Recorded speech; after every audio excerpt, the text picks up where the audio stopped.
In the beginning there was nothing. Then God created the heavens and the earth. It was a vast and empty canvas waiting for his touch. With a word he spoke light into existence, chasing away the darkness.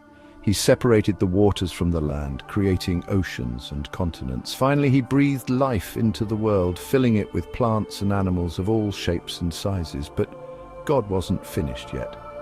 He wanted to create something truly special, something made in his own image. From the dust of the earth, he formed a man, Adam. He breathed life into Adam's nostrils, and the first man took his first breath. Adam opened his eyes, gazing upon the world with wonder and curiosity. God saw that it was not good for man to be alone. So he took one of Adam's ribs, and from it he fashioned a woman, Eve. Eve was different from Adam, yet they complemented each other perfectly. Together, they were the crowning glory of God's creation. God placed Adam and Eve in a beautiful garden called Eden. It was a paradise overflowing with lush greenery, vibrant flowers and crystal-clear rivers. The air was sweet with the scent of 1,000 blossoms, and the sun cast a warm and gentle glow upon the land.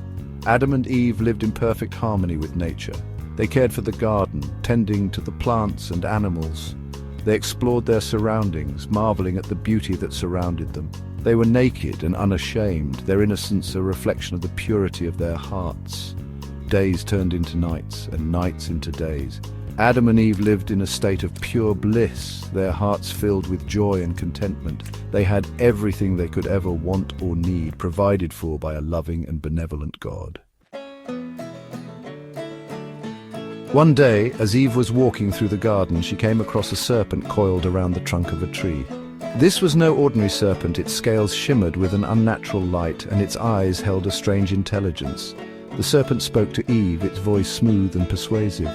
It questioned God's command not to eat from the tree of knowledge of good and evil. It whispered doubts into Eve's heart, suggesting that God was keeping something wonderful from them. Did God really say you must not eat from any tree in the garden? The serpent hissed. Surely he wouldn't deny you the fruit of this tree, for it would make you like God, knowing good and evil. Eve hesitated, torn between her trust in God and the serpent's tempting words. The fruit on the tree looked so delicious, so desirable. Could it really be wrong to eat from it? The serpent continued its insidious whispers, playing on Eve's curiosity and desire for knowledge. It convinced her that eating the fruit would not harm her, but would instead open her eyes to a higher level of understanding. Unable to resist the temptation any longer, Eve reached out and plucked the fruit from the tree. She took a bite, savoring its sweet and juicy flesh. At that moment, something shifted within her. A new awareness washed over her, a sense of self-consciousness that she had never experienced before. Eve looked at Adam, who was watching her with concern.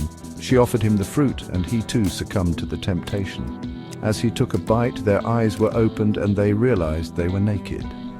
Shame washed over them, and they quickly fashioned clothes for themselves from fig leaves. Section 5. Shame and Realization. As the sun began to set, casting long shadows across the garden, Adam and Eve heard God's voice calling out to them. Fear gripped their hearts as they realized the gravity of their actions. They had disobeyed God's one command, and now they were filled with shame and regret. They tried to hide from God among the trees, but he saw through their feeble attempt at concealment.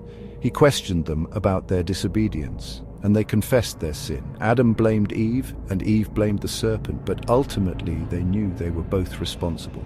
God's heart was filled with sadness and disappointment. He had created Adam and Eve in his image, and he had entrusted them with the care of his creation.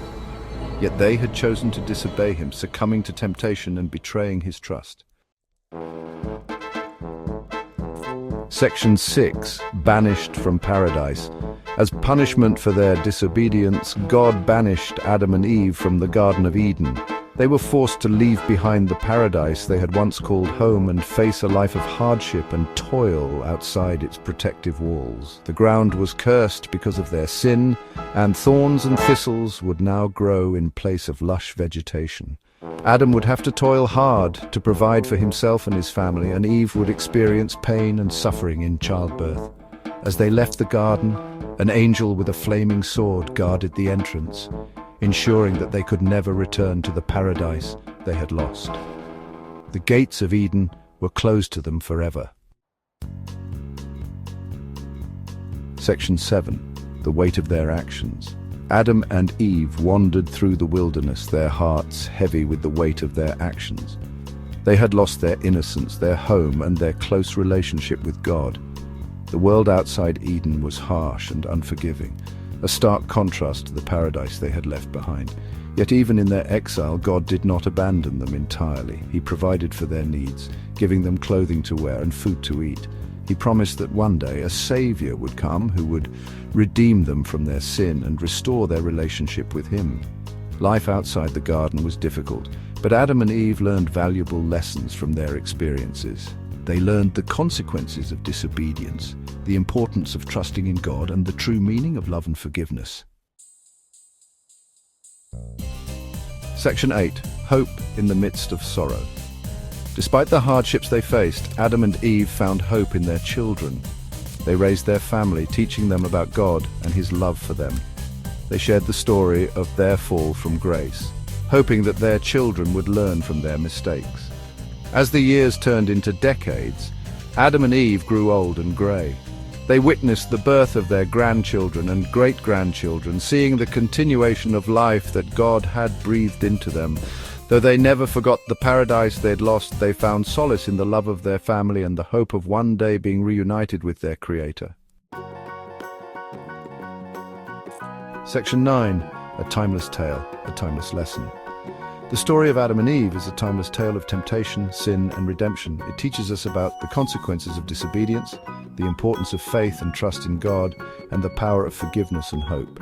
Though thousands of years have passed since Adam and Eve first walked in the Garden of Eden, their story continues to resonate with us today.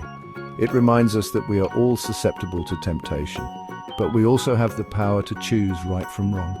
The story of Adam and Eve is a story for all time, a story that continues to teach us valuable lessons about ourselves, our relationship with God, and the world around us.